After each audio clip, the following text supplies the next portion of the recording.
The best book to read is the Bible. The best book to read is the Bible. If you read it every day, it will help you all the way. Oh, the best book to read is the Bible. Dear brothers and sisters in the Lord, ప్రభునందు ప్రియమైన సహోదరి సహోదరులారా, today's verse for our meditation is taken from 2 Kings chapter 20 verse 5. నేటి దినం మన ధ్యానం కొరకు 2వ రాజుల గ్రంథం 20వ అధ్యాయం 5వ వచనం నుండి తీసుకొనబడింది. I have heard thy prayer, I have seen thy tears. నీవు కన్నీళ్లు విడుచుట చూచి తిని నీ ప్రార్థన నేను అంగీకరించి ఉన్నాను. A great king Hezekiah wept sore. గొప్ప రాజైన హిజ్కియా ఎంత మిక్కుటముగా దుఃఖిస్తున్నాడు, ఏడుస్తున్నాడు. In the Bible, we see many prophets weeping by seeing the state of Israel and Judah, but not many kings. Bible గ్రంథంలో ఎక్కువగా ప్రవక్తలు అనబడేవారు యూదా ఇశ్రాయేలీల దుస్థితిని చూసి ఏడ్చిన సందర్భాలు ఉన్నాయి, కానీ రాజులు ఏడ్చినట్లుగా మనకు లేదు. King David was one of the rare kings who wept oftentimes. మరి రాజైన దావీదు ఒకడు, తాను తరచుగా ఏడ్చిన వారిలో ఇతడు ఒకడు. We know about the life of Hezekiah. హిజ్కియా జీవితం గురించి మనందరికీ పరిచయమే. At the age of 25, he became the king over the kingdom of Judah. 25 సంవత్సరాల వయసు ఉన్నప్పుడు యూదా వారి పైన రాజుగా అభిషేకించబడ్డాడు. And he reigned for 29 years. 29 సంవత్సరాలు ఏలుబడి He చేశాడు. was a good and godly king. ఈయన ఒక మంచి రాజు, దైవభక్తి గల రాజు. He brought great revival in Judah. యూదాలో గొప్ప ఉద్యమాన్ని తీసుకుని He వచ్చాడు. was a very courageous king. ఈయన ఎంతో ధైర్య సాహసవంతుడైన రాజు. He destroyed the brazen serpent that Moses made in the wilderness because the children of Israel continued to burn incense to it. మోషే అరణ్యములో చేసినటువంటి ఆ ఇత్తడి సర్పాన్ని ఇతడు పగలగొట్టి పొడి చేసినాడు. ఎందుకంటే ఇశ్రాయేలీ ప్రజలు, దేవుని ప్రజలైన వారు తరచుగా వాటికి ధూపం వేస్తా ఉన్నారు, పూజిస్తా ఉన్నారు. It was known as Nehushtan. దానిని నెహుస్తానుగా చెప్పబడింది. That we can read in 2 Kings 18:4. 2వ రాజుల గ్రంథం 18వ అధ్యాయం 4వ వచనంలో ఆ మాట మనం చదవచ్చు. Then God gave a wonderful commendation in verse 5. 5వ వచనంలో దేవుడు ఆయనను ఎంత గొప్పగా మెచ్చుకుంటూ చెప్తాడు. What he says? ఏమని చెప్తున్నాడు? He trusted in the Lord God of Israel, so that after him was none like him among all the kings of Judah, nor any that were before him. అతడు ఇశ్రాయేలీల దేవుడైన యెహోవా యందు విశ్వాసం ఉంచినవాడు, అతని తర్వాత వచ్చిన యూదా రాజులలోను అతని పూర్వీకులైన రాజులలోను అతనితో సమమైన వాడు ఒకడును లేడు. Many questioned me in so many youth meetings about this. చాలా మంది ఈ మాట గురించి నన్ను యవనస్తుల కూడికలో ప్రశ్నించారు. When God said that there was none like him among the kings before him, then what about David? అతని పూర్వీకులైన రాజులలో సహితము ఇతని వంటోడు ఎవడు లేడని దేవుడు చెప్తా ఉంటే దావీదు మాట ఏమిటి? The answer is so clear. దీనికి జవాబు ఎంతో స్పష్టంగానే ఉంది. David was a unique king. దావీదు అసమానమైనటువంటి రాజు. He was the man after God's own heart. అతడు దేవుని హృదయానుసారుడు. Here we have to see very carefully. ఇక్కడ కొంచెం జాగ్రత్తగా మనం గమనించాలి. It is written that there was no king like Hezekiah before him, be careful, among the kings of Judah. మీరు జాగ్రత్తగా గమనించండి ఈ మాట. అతని తరువాత వచ్చిన యూదా రాజులలో, Before him. అతని పూర్వీకులైన రాజులలోను, అంటే యూదా రాజులలోను, జాగ్రత్తగా గమనించండి, ఇతని వంటి వాడు లేడు. David falls into a different category of kings. మరైతే దావీదు వేరే కోవకు చెందిన రాజులకు వస్తాడు. ఆయన King Saul, King David, King Solomon, they ruled the united kingdom, that is both Israel and Judah. సౌలు రాజు, దావీదు రాజు, సొలొమోను రాజు, వీరిద్దరు కూడా ఆ రాజ్యము ఐక్య రాజ్యంలో వాళ్ళు, అంటే ఇశ్రాయేలీలు యూదా వారు కలిసి ఉన్న రాజ్యాన్ని పరిపాలించారు. Even Rehoboam the son of Solomon started ruling the united kingdom. రెహబాం, సొలొమోను కుమారుడైన రెహబాము కూడా ఆ ఐక్య రాజ్యాన్నే పరిపాలించడం మొదలుపెట్టాడు ఆరంభంలో. But later during his reign it was divided to two. అయితే ఆ తర్వాత తన పరిపాలన కాలంలోనే ఈ రాజ్యము రెండుగా విభాగించబడింది. During the days of Hezekiah, హిజ్కియా దినాల్లో he ruled only the kingdom of Judah. యూదా రాజ్యము మాత్రమే పరిపాలించారు. So we can understand that there was no king like Hezekiah before him who ruled the kingdom of Judah. కాబట్టి ఇక్కడ మనం అర్థం చేసుకోవచ్చు, ఇంతకు పూర్వము యూదా వారిని ఏలిన రాజులలో ఇతని వంటి వాడు లేడు అని మనకు అర్థమవుతుంది. So one more important thing is that ఇక్కడ మరొక ప్రాముఖ్యమైన సంగతి, this report of a sick king's prayer is recorded in 3 places in the Holy Canon. కాబట్టి అనారోగ్యంతో ఉన్న లేదా జబ్బు చేసినటువంటి ఈ రాజు ఆ పరిస్థితిలో చేసిన ప్రార్థనలు పరిశుద్ధ లేఖనాల్లో 3 సార్లు రాయబడింది. In 3 places. 3 ప్రాంతాల్లో రాయబడింది. 2 Kings chapter 20 verse 2. రెండవ రాజుల గ్రంథం 20 అధ్యాయం 22వ వచనంలో, And also in 2 Chronicles 32nd chapter. రెండవ దినవృత్తాంతముల గ్రంథం 32వ And అధ్యాయంలో, also in Isaiah 38th chapter. యెషయా గ్రంథం 38వ అధ్యాయంలో కూడా. In fact, God recorded this story 3 times in 3 different books of the Bible, authored by different people. వాస్తవంగా చెప్పాలంటే దేవుడు ఈ రాజు చేసిన ఈ ప్రార్థనల్ని 3 వేరు పుస్తకాల్లో 3 వేరు రచయితల ద్వారా రాయించాడు. Bible commentators say బైబిల్ వ్యాఖ్యానకర్తలు చెప్పే మాట, that the book of Kings is written by Jeremiah, ఈ రాజుల గ్రంథం ఇర్మియా రాశాడు and అంటారు. the book of Chronicles by Ezra, దినవృత్తాంతముల గ్రంథాన్ని ఎజ్రా రాశాడు and అంటారు. of course Isaiah authored his own book. మరి యెషయా తానే రాశాడు ఆ గ్రంథాన్ని. And from these 3 mentions, ఈ 3 సార్లు ప్రస్తావించబడిన మాటల నుండి I understand that God is putting a special emphasis on this incident. దేవుడు ఈ సంఘటనకి ఒక ప్రత్యేకమైనటువంటి ఉద్దేశం కలిగి ఉన్నట్టు చూస్తున్నాం. That means అనగా his story of sickness and miraculous healing contains some important lessons for us. చూడండి, ఇంత తీవ్రంగా ఆయన జబ్బు చేయబడి తర్వాత ఆయన స్వస్థపరచబడిన ఈ సంఘటన నుండి ఎన్నో ప్రాముఖ్యమైన పాఠాలు మనం నేర్చుకోవాల్సి ఉంది అని అర్థమవుతుంది. If you see the history, మీరు చరిత్రలోనికి వెళ్తే Hezekiah ruled approximately between 715 and 686 BC. హిజ్కియా దాదాపుగా క్రీస్తు పూర్వం 715 నుండి 686 ఆ ప్రాంతాల్లో ఆయన పరిపాలించారు. In 2 Kings 10:21, రెండవ రాజుల గ్రంథం 20 అధ్యాయం 1వ వచనంలో, we read that in those days Hezekiah was sick unto death. ఆ దినములలో హిజ్కియాకు మరణకరమైన రోగము కలుగగా, At the command of God, prophet Isaiah came and informed that to the king and asked him to set his house in order. దేవుని ఆజ్ఞ ప్రకారం యెషయా ప్రవక్త తన యొద్దకు వచ్చి, ఇక నువ్వు మరణమవుతున్నావు గనుక బ్రతుకవు గనుక నీ ఇల్లు చక్కబెట్టుకో అని హెచ్చరించాడు. We don't know exactly what that disease was, but apparently it was a terrible infection. ఆ రోగము ఏమిటిదో మనకు తెలియదు కానీ స్పష్టంగా మనం గ్రహించినట్లయితే ఇది ప్రాణాంతకమైనటువంటి వ్యాధిగా ఉంటుంది. And it could have been leprosy or cancer or any such serious one. ఒకవేళ కుష్టు రోగం లాంటిదో లేకపోతే క్యాన్సర్ లాంటిదో ఇలాంటి ప్రాణాంతకమైన వ్యాధులు అయి ఉండొచ్చు. Whatever its exact nature, it was pronounced to be terminal disease. సరే, దాని నైజం ఏదైనా కానీ ఇదైతే ప్రాణాంతకరమైనటువంటి వ్యాధిగా ఇక్కడ వర్ణించబడింది. You are not going to live.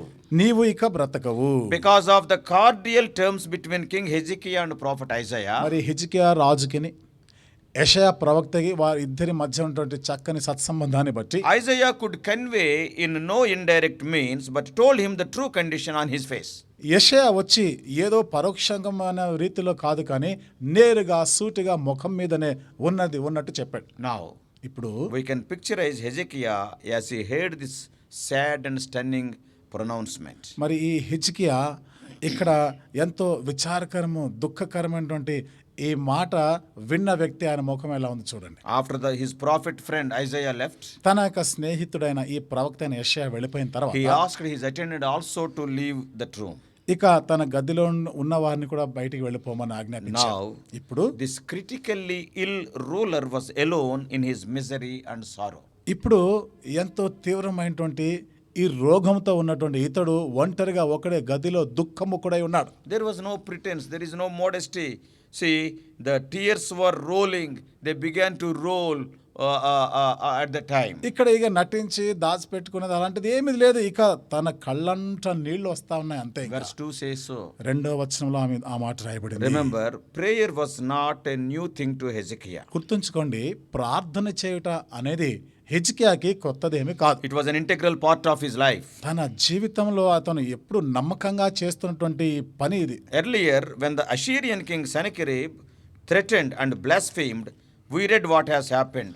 ఇది వరకు అష్షూరు రాజైన సన్హెరీబు అతన్ని ఏ విధంగా దూషిస్తూ బెదిరిస్తూ వచ్చాడో అప్పుడు ఆయన ఏం చేశాడో మనకు తెలుసు. In the book of Chronicles, we all know in chapter 19, 14 and 15. దినవృత్తాంత గ్రంథం 19వ అధ్యాయము 14-15 వచనాల్లో రాయబడిన సంగతులు మనకు So తెలుసు. prayer had been a regular discipline for Hezekiah. కాబట్టి హిజ్కియా జీవితంలో ప్రార్థన క్రమం తప్పకుండా ప్రార్థన చేయడం ఒక క్రమశిక్షణతో కూడినది. Earlier with Sanherib, it was a national crisis. ఇది వరకైతే సన్హెరీబుతో ఆ సందర్భం మనం చూస్తే జాతిపరమైనటువంటి విపత్తు అది. The whole nation is under trouble. కాబట్టి ఆ దేశం అంతా కూడా ఇబ్బందుల్లో ఉంది. Now this illness is a personal crisis. అయితే ఇప్పుడు ఈ అనారోగ్యం అనేది తన వ్యక్తిగతమైనటువంటి సమస్య. Again he prayed with tears. ఇక్కడ మరలా కన్నీళ్లతోనే ప్రార్థన చేసినాడు. King in tears. రాజు కన్నీళ్లతో ఉన్నాడు. The problem with many of us is that we don't pray with consistency. మనలో చాలా మందికి ఉన్నటువంటి సమస్య ఏమిటిదంటే నిలకడైనటువంటి స్థిరమైనటువంటి ప్రార్థన చేయం. We pray often, but to our shame, many of us don't get deeply serious about prayer until some emergency arises. మనం తరచుగా ప్రార్థన చేస్తూ ఉంటామే కానీ కొన్ని సందర్భాల్లో మనం సిగ్గుపడవలసిన పరిస్థితి ఏమిటిదంటే ఏదైనా అత్యవసరమైనటువంటి పరిస్థితి వస్తేనే తప్ప ప్రార్థనకు బోనుకోం. Now we can see three things in Hezekiah's prayer. ఇప్పుడు హిజ్కియా ప్రార్థనలో 3 సంగతులు మనం చూస్తాం. I want to stress upon these three things. ఈ 3 విషయాలనే నేను నొక్కి చెప్పాలని కోరుతున్నాను. Number 1, మొదటిది, he backed up his praying with his life. చూడండి తన యొక్క జీవితాన్ని ఆ ప్రార్థనకి ఆధారంగానే చేసుకుంటున్నాడు. Yes, how I lived, oh Lord, you know. దేవా నేను ఏ విధంగా జీవించి ఉంటున్నో నీకు తెలుసు కదా. He was speaking to God out of a clean and humble heart. కాబట్టి తను ఎంతో పవిత్రమైన ఆ హృదయంతో తగ్గించుకొని దేవుడి దగ్గరికి వస్తున్నాడు. He backed up his talk with his walk. కాబట్టి తన యొక్క గత నడకపైన ఆధారపడే ఆ మాటలు చెప్తున్నాడు. He was remarkably faithful to God. నిజంగా ఆయన గుర్తించదగ్గటువంటి వ్యక్తి దేవుని ఎడలి విశ్వాసం మాటకు వస్తే. This is the first thing you have to examine. ఇది నీవు పరీక్షించవలసిన మొదటి విషయం. Before you pray, casually coming and telling loving Heavenly Father and eating away the time, it is not important. How is your life? నువ్వు ప్రార్థన చేయడానికి వచ్చే ముందు ఏదో ఊరికే వచ్చేది ప్రేమగలమా పరలోక తండ్రి అని చెప్పేసి ఏదో సాదాసీదాగా చెప్పి ఇతరుల సమయం అంతా కూడా తినేసేదానికి బదులుగా నీ జీవితాన్ని పరీక్షించుకోవడం మంచిది. Yes, with a clean heart he prayed. పవిత్రమైన హృదయంతో ప్రార్థన చేశాడు. Secondly, రెండవది, he prayed earnestly. తాను పట్టుదలతో ప్రార్థన He చేస్తున్నాడు. wept sore. The king is weeping. కాబట్టి ఇక్కడ ఎంతో మిక్కిలి దుఃఖముతో ప్రార్థన చేస్తున్నాడు. God honors the tears of right sort.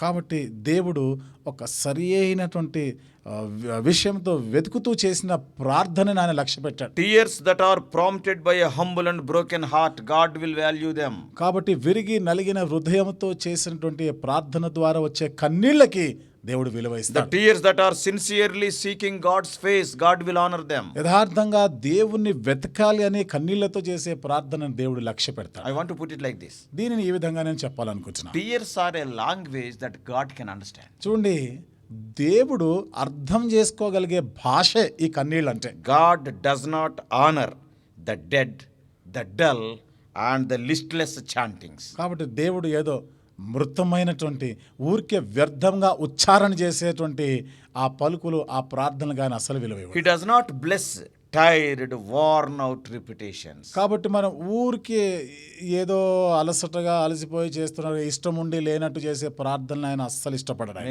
Many times our prayers, we will take a list and just read it.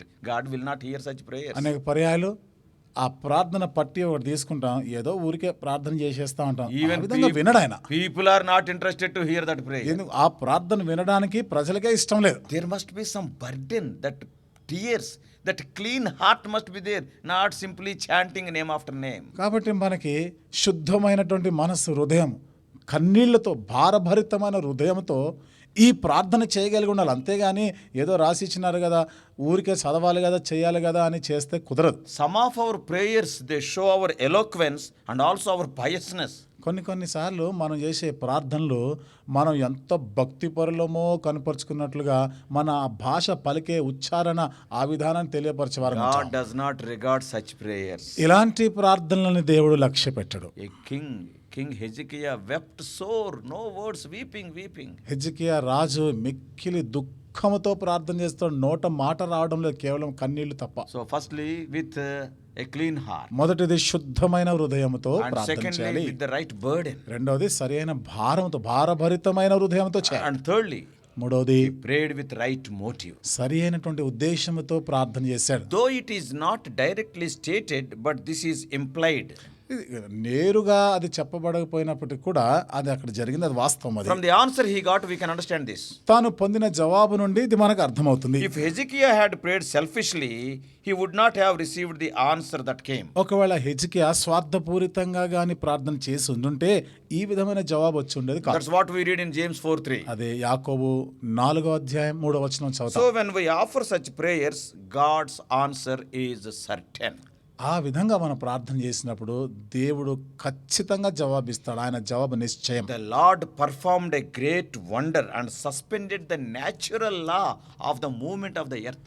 దేవుడు ఆ దిన ఎంత అద్భుతమైనటువంటి కార్యం జరిగించాడంటే ఆ ప్రకృతిలోని విధానాలను ఆయన మార్చివేసినాడు. Whether God stopped the rotation of the earth on its axis for a little while, మరి దేవుడు ఒకవేళ ఆ భూమి అది తిరిగేటువంటి ఆ సంచారకం, ఆ కదలికల్ని ఒకవేళ కొంతసేపు ఆపినా, or took some other approach, లేదా మరొక విధానంలో ఆయన ప్రయత్నించిన, but we don't know. మనకైతే తెలియదు. But God personally intervened and answered his prayer. దేవుడు వ్యక్తిగతంగా జోక్యం చేసుకొని ఆ ప్రార్థనలకు జవాబిచ్చాడు. So dear brothers and sisters, కాబట్టి ప్రియమైన సోదరి సోదరులారా, let us learn how to pray. ఏ విధంగా ప్రార్థన చేయాలో నేర్చుకుందాం. Let us stop vain and lifeless repetitions. Every day we are hearing those repetitions. వ్యర్థమైన జీవము లేనటువంటి మాటలు ఊరికే పలుకుతా ఉంటాము. ఇలాంటి ఇక నుండి మనం ఆపు చేద్దాం. Let us not pray just for the sake of praying. ఏదో ప్రార్థన చేయాలి కదా అని ప్రార్థన చేయడం అలవాటు మానుకుందాం. May God teach you and me how to pray and get miraculous answers. ఏ విధంగా ప్రార్థన చేసి అద్భుతమైన ఆశ్చర్యమైన విధానంలో జవాబు పొందాలో దేవుడు మనకు నేర్పించునుగాక. May God help us. దేవుడు మనకి సహాయం చేయనుగాక. Please note, at the end of every message, we have uploaded few slides. దయచేసి గమనించండి, ప్రతి వర్తమానం యొక్క చివరి భాగంలో కొన్ని స్లైడ్స్ని పెడుతున్నాం. Please go through them because they are informative. దయచేసి వాటిని కూడా మీరు వీక్షించండి, అందులో కొంత ఎక్కువైన సమాచారం ఉంటుంది.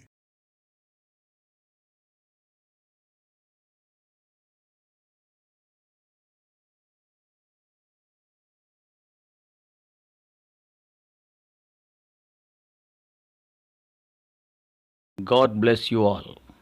Please subscribe for more spiritual messages on YouTube channel John Victor Hebron.